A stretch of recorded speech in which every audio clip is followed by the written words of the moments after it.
ఓం వసుదేవసుతం దేవం కంసచాణూరమర్దనం దేవకీ పరమానందం కృష్ణం వందే జగద్గురుం. ఓం శ్రీ రాధాకృష్ణాభ్యాం నమః. వందే కృష్ణం వందే జగద్గురుం అర్జునం వందే జగదేకం.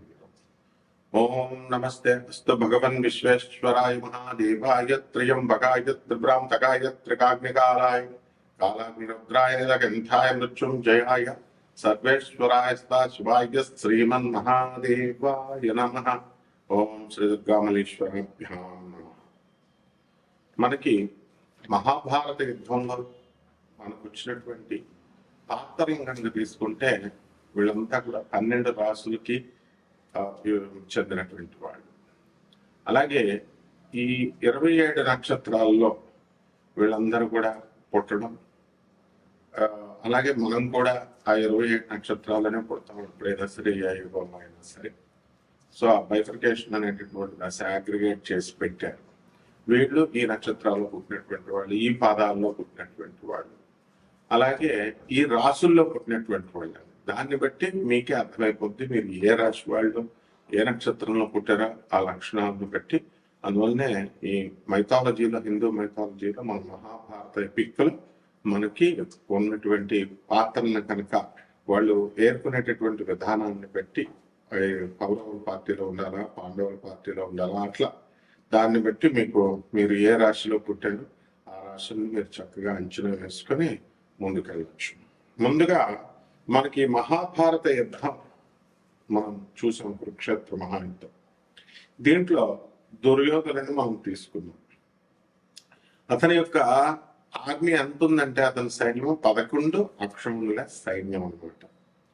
సో ఇది చాలా మ్యాసివ్ అనమాట. ఇది మామూలుగా ఉండదు. అండ్ ఈ యొక్క బ్యాటిల్ డివిజన్ లో పాండవులకి 7 అక్షముల సైన్యం ఉంది.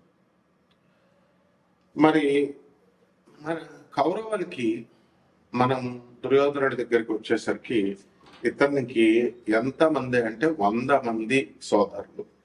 మొత్తం కౌరవులు 101 మంది అనమాట. ఆ 101 మందిలో ఒకడు యుయుత్సవ అనేటటువంటి ఆయన పాండవుల పక్షానికి వెళ్ళిపోతాడు. ఇక మిగతా 100 దుశ్శాసనులు, మిగతా తమ్ముళ్ళంతా కూడా దుర్యోధనుడితోనే ఉంటారు.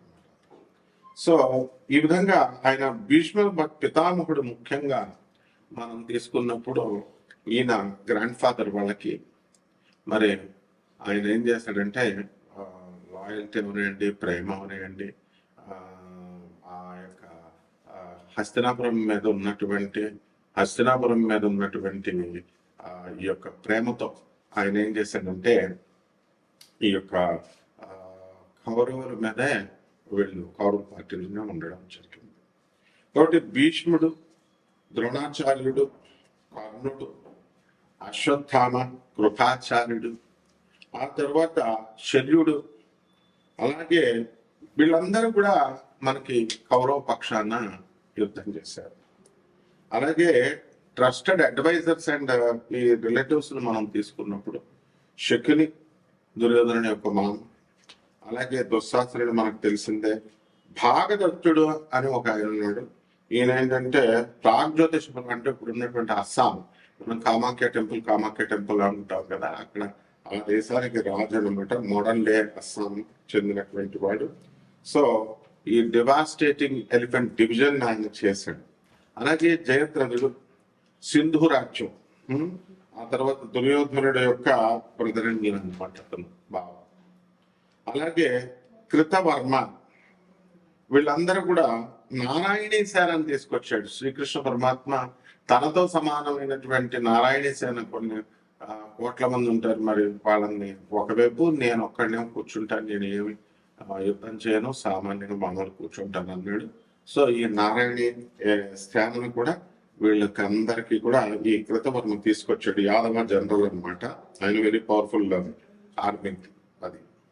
సో అలాగే భూరిశ్రవుడు, ఇతను మొత్తము చాలా డీప్ గా ఈ యొక్క స్కిల్డ్ ప్రిన్స్ అన్నమాట ఇతను. మరి అటువంటి ఆయన ఈ యొక్క పాండవులతో ఎప్పుడు కూడా లింకరింగ్ రైవల్రీ ఉండేది. అందువల్ల అతను చేయడము ఇవంతా కూడా జరిగిందనమాట. సో ఈ 101 మందిలో మనకి యూత్స్ మనం చెప్పాం కదా, అతను హాఫ్ బ్రదర్ అనమాట కౌరవుడికి. తర్వాత ధృతరాష్ట్రుడు గాంధారి యొక్క వేశ్య హ్యాండ్ మైడ్ అని ఉంటుంది. మైడ్ ఆమె పేరు సుకథ. ఆమెకి ధృతరాష్ట్రుడికి పుట్టాడు. అలా దుర్యోధనుడు గాంధారి కడుపులో ఉన్నప్పుడు ఎంతకాలానికి, ఎవరైనా ఒక 9 నెలలు ఉంటారు, ఎంతకాలానికి రాడనమాట కడుపులో నుంచి. ఎందుకంటే అతను కలి, పుట్టబోయేటటువంటి వాడు కలి అవుతారు, మేనిఫెస్టేషన్ ఆఫ్ కలి. కాబట్టి ఎక్కువ టైము ఉండేసరికి ఈయన ఫ్రస్ట్రేట్ అయిపోయాడు ధృతరాష్ట్రుడు. ఏమైనా సరే నాకు ఇల్లీగల్ హెయిర్ కావాలి, నాకు సంతానం కావాలా అని చెప్పేసి వెళ్ళి మెయిట్తో కలుస్తాడు అనమాట, సంగమిస్తాడు. అక్కడి నుంచి పుట్టిందే యుయుత్సుడు. తర్వాత కీచకుడు కూడా మనకి ఈ యొక్క దుర్యోధనుడి పార్టీలో ఉండడం జరిగింది. ఆ విధంగా గాంధారి, ధృతరాష్ట్రుడు, వీళ్ళందరూ విదురుడు మనకి బయలాజికల్ సన్ అనమాట వ్యాస మహర్షికి. తర్వాత అంబిక అనేటటువంటి క్వీన్ కి ఆమె maiden, head maiden to the queen Ambika. ఆమె పేరేంటి, పరిశ్రమ. అంటే దాసికి వ్యాసుల వారికి పుట్టినటువంటి వాడు ఈ యొక్క విదురుడు అనమాట. ఆయన తర్వాత వీళ్ళంతా కూడా ఇవి పాత్రలు. లేకపోతే మనకి వచ్చేసరికి పాండవుల్లో మనకు తెలుసు అభిమన్యుడు. కాబట్టి ఉప పాండవులు ఉన్నారు మనకి, ద్రౌపది పుట్టినటువంటి వాళ్ళు. అండ్ ఈ అత్యంత దురదృష్టవంతురాలైనటువంటి గాంధారి ఏంటంటే కెటాస్ట్రోఫిక్ లాస్ జరిగింది ఆమెకి. 100 మంది కుమారులు మరణించడం అన్నమాట. అలాగే అర్జునుడు, అభిమన్యుడు, పాండవులు, యుధిష్ఠరుడు, తర్వాత ధర్మరాజు మనకు తెలిసిందే, యుధిష్ఠరుడు అంటామైంది, భీముడు, నకులుడు, తర్వాత సహదేవుడు, అర్జునుడు. వీళ్ళంతా కూడా పాండవులు. మరి వీళ్ళకి సహాయం చేస్తూ మనకి చాలా మంది, మరి ఈ యొక్క దుష్టద్యుమ్నుడు, ద్రౌపది మహారాజు యొక్క కుమారుడు దుష్టద్యుమ్నుడు కమాండర్ ఇన్ చీఫ్ అన్నమాట. ఆయన మొత్తం ఈ పాండవ ఆర్మీ కంటే కూడా. అలాగే భీముని కుమారుడైనటువంటి ఘటోత్కచుడు, సాత్యకి, ద్రుపద మహారాజు, విరాట్ మహారాజు, యుయుత్సుడు, వీళ్ళంతా కూడా పాండవుల వైపు పోరాడారు అనమాట. సో ఈ యొక్క పోరాటంలో ధర్మము అనేటటువంటిది గెలవాలి. ఇది శ్రీకృష్ణ పరమాత్మ యొక్క ఉద్దేశం. అంటే అసలు దుర్యోధనుడి యొక్క జననం ఎందుకు జరిగిందండి అంటే, దుర్యోధనుడు సెంట్రల్ యాంటాగనిస్ట్ అనమాట ఆయన. అలాగే ఆ ఫేస్ ఆఫ్ అధర్మాకి, అన్రైటియస్నెస్ కి అతను మారిపోయింది. ఈయన దగ్గర ఉన్నటువంటి లక్షణం ఏంటంటే జలస్నెస్ బాగా ఎక్కువ, ఫ్యూయల్డ్ బై అన్చెక్డ్ జలస్నెస్. మనకి చాలా జలస్నెస్, గ్రీడ్, దురాశ అనమాట.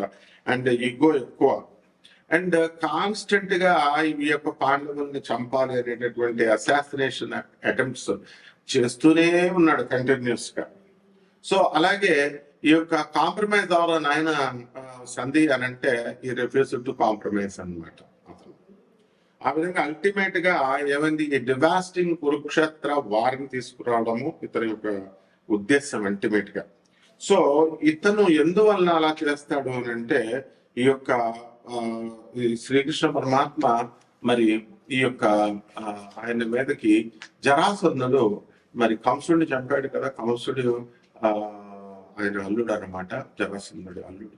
అందువల్ల శ్రీకృష్ణ పరమాత్మ మీదకి 17 సార్లు బలరాముడి మీదకి వచ్చినప్పుడు కృష్ణుడు కావాలనే మొత్తం ఆ సైన్యాన్ని అంతటిని చంపేసి జరాసంధుని మాత్రం కావాలని వదిలేసేవాడు. ఆయన ప్లాన్ ఏంటంటే, మొత్తము ఎవరెవరైతే రాక్షసులు ఇంకా ఉన్నారో ఈ ఈవిల్ మైండెడ్ వాళ్ళందరినీ తీసుకొస్తాడు వీడి సైన్యం కింద. అప్పుడు మళ్ళీ వాళ్ళందరినీ తొలగొట్టిద్దాం. ఇది శ్రీకృష్ణ పరమాత్మ యొక్క ప్లాన్. అందువల్ల మధుర మీదకి 17 సార్లు వచ్చినప్పటికీ కూడా జరాసంధుడిని 5 నిమిషాల్లో చంపొచ్చు ఆయన, కానీ చంపకుండా వదిలేసేయడంలో శ్రీకృష్ణుడి యొక్క పరమాత్మ యొక్క లక్ష్యం, ఉద్దేశం అది. ఆ తర్వాత అతనికి తెలుసు కృష్ణుడికి ఈ యొక్క భీముడి చేతిలోనే ఈ జరాసంధుడి యొక్క మరణం ఉంటుంది. కాబట్టి ఈ విధంగా మనకి ఈ యొక్క యుద్ధాలు అనేటటువంటివి జరిగింది. అలాగే మనకి దుర్యోధనుడిని మనం ఎలా చేస్తాము అంటే, అతను ఎర్లీ ఇన్కర్నేషన్ ఆఫ్ కలి అన్నమాట. భూమి మీద పుట్టినటువంటి వాడు ఏంటి, కలి పురుషుడు. కాబట్టి ఈ పర్సనిఫికేషన్ ఆఫ్ ది కలియుగ, కలియుగానికి మారిపోయిన అతను, మారు రూపం. అంటే ఇక్కడ ఏంటంటే age of darkness and wise ఉంటుంది, అండ్ ఇక్కడ అజ్ఞానము ఎక్కువగా ఉంటుంది అనమాట. కలియుగంలో ఎవరు చెప్పిన మాట వినరు, ఎవరి మాట ఎవరు వినరు. సో రాదర్ దాన్ ట్రెడిషనల్ గా డిటి కింద పుట్టకుండా ఆయన ఏం చేశాడు, he was born from a portion of the dark నుంచి పుట్టి, డార్క్ ఎంటిటీ నుంచి పుట్టి ఈ యొక్క డిస్ట్రక్షన్ చేయాలి, ఓల్డ్ ఆర్డర్ ని, పాత తరాన్ని అంతటిని కూడా డిస్ట్రక్షన్ చేసి ఎర్త్ ని క్లీన్ చేయాలి. క్లీన్ చేసేసి ఈ కురుక్షేత్ర వార్ ద్వారా క్లీన్ చేసి ముందుకి మళ్ళీ కలియుగాన్ని తీసుకెళ్లి మళ్ళీ హృదయ గారికి అలా నడపడం కోసం కలిపుడుతూ ఉంటాడు. సో ఈ విధంగా మనకి ఎన్ని పాత్రల్లో మన యొక్క రాష్ట్రాలు అంతా కూడా 12 రాష్ట్రాలు ఇముడు ఉన్నాయి. ఈ 12 రాష్ట్రాల్లో వాళ్ళ యొక్క క్వాలిటీస్ ని మనం చూసుకున్నప్పుడు ఎవరికి ఏ పాత్రకి ఇష్టం, కొంతమందికి కర్ణుడి ఇష్టం, కర్ణుడు యుద్ధం చేశాడు, ద్రోణాచార్యుడు, భీష్ముడు వీళ్ళంతా చేశారు కదా. మరి కర్ణుడి మీద చాలా సింపతి ఉంటుంది. సో కర్ణుడు చనిపోయినప్పుడు చాలా మంది దేవుళ్ళు ఏడ్చినటువంటి వాళ్ళు చాలా మంది ఉన్నారు. ఎవరెవరంటే సూర్య భగవానుడి కుమారుడు, బయలాజికల్ ఫాదర్ కర్ణుడికి, ఆయన ఏడుస్తాడు. తర్వాత శ్రీకృష్ణ పరమాత్మ కూడా ఏడుస్తాడు అనమాట. అంటే అతను లాయల్టీకి, కరేజ్ కి, బ్రావరీకి మళ్ళీ అటువంటి వాడు దొరకడు తను కర్ణుడు అనేటటువంటి ఉద్దేశంతో. అలాగే సాల్వ పర్వంలో, శల్య పర్వంలో ఏమని చెప్పబడి ఉందంటే శ్రీకృష్ణ పరమాత్మను అర్జునుల వారు ఇద్దరు కలిసి పార్టీ చేసుకుంటారు, సెలబ్రేట్ చేసుకుంటారు కర్ణుడు చనిపోయినప్పుడు. ఈ విధంగా కాంట్రవర్సీని కూడా కన్వర్స్ గా చెప్తారు. అయితే ఈ రకంగా మనకి ఈ పాత్రలను బట్టి ద్వాదశ రాశుల వారికి అందరికీ కూడా మనకి ఇప్పుడు మనం ఈ మీ పాత్రలు దేనికి రిలేట్ అయినాయో చూసుకొని మనం ఈ ద్వాదశ రాశుల వారికి కూడా ఇప్పుడు రాశి ఫలాలు ఏ విధంగా ఉన్నాయో చూద్దాం. ఒక్కొక్క రాశి వారిగా మనం చూద్దాం. అలాగే ఇప్పుడు ఎవరికైతే ఏ పాత్ర అంటే ఇష్టం ఉంటుందో ఆ పాత్రకి ఎవరైతే ఇష్టపడతారో వాళ్ళది ఆ రాశికి సంబంధించినటువంటి వాడు, లేదా ఆ యొక్క పాత్ర. ఇప్పుడు కృష్ణ పరమాత్మ ఉన్నాడు, రోహిణి నక్షత్రంలో పుట్టాడు, వృషభ రాశి. నేను కూడా మరి రోహిణి నక్షత్రంలో పుట్టాను, నేను వృషభ రాశి రాదు. అందువల్ల సాధారణంగా కృష్ణుడు అంటే నాకు భక్తి ఎక్కువ, ప్రేమ ఎక్కువ. అలాగే అర్జునుడు వారు నరనారాయణ మహర్షులు కాబట్టి అర్జునుడు అంటే ఇష్టం నాకు. కర్ణుడు ఎవరికి హాని చేయకపోయినప్పటికీ కూడా ఎంత లాయల్ గా ఉన్నా, ఎంత బ్రేవరీ ఇదంతా ఉన్నా కూడా మనకి ఇష్టం ఉండదు. అలాగే మీరు కూడా మీ యొక్క రాశుల వారికి మీకు ఈ పాత్రలు నేను చెప్పాను కదా, ఆ పాత్రలను బట్టి మీరు ఒక్కొక్కటే అన్వయించుకోవచ్చు. ఆ రాశిని చూసుకోండి ఒక్కొక్కటి. ఓకే, ఇప్పుడు ఒక్కొక్క రాశి వారిగా మనం చూద్దాం. తులారాశి. ఈ తులారాశి వారికి అందరికీ కూడా లాభంలో ఉన్నటువంటి యొక్క శుక్రుడు జూలై 4 తర్వాత బ్రహ్మాండంగా ఉండడం అనేటటువంటి స్త్రీల నుంచి మీకు అనేకమైనటువంటి లాభాలు పొందుతారు. లేడీ బాస్లు, లేడీ కొలీగ్స్ వీళ్ళందరూ మీకు సహకారం చేయడం అనేటటువంటి జరుగుతాయి.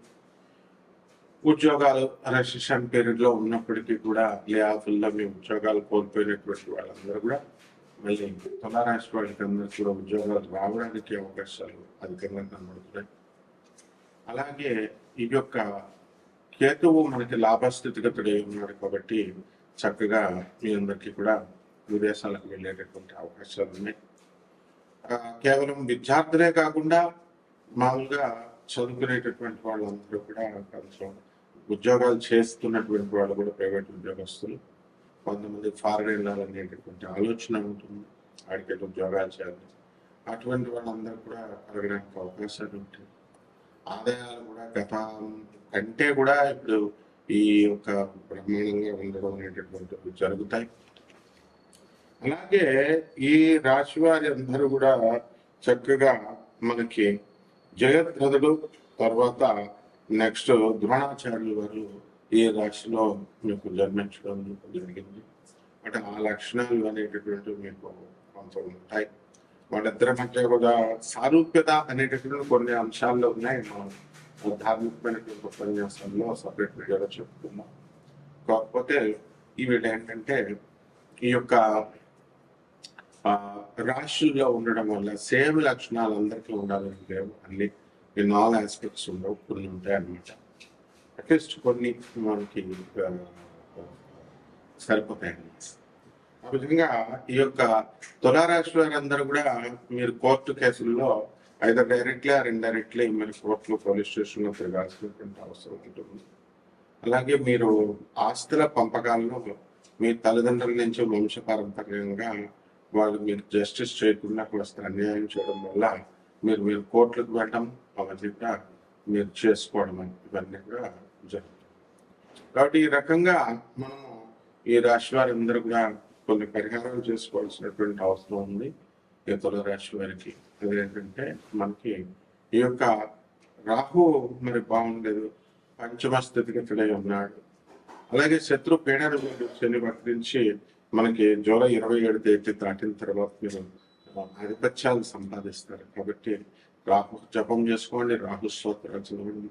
రాహుకి కిలోంపావు విలువల్ని ఆవుపేట రంగు ఉన్నటువంటి వస్త్రాలను ఇచ్చి పేద బ్రాహ్మడికి మనము శనివారం నాడు మరి దానం చేసుకోవాలి.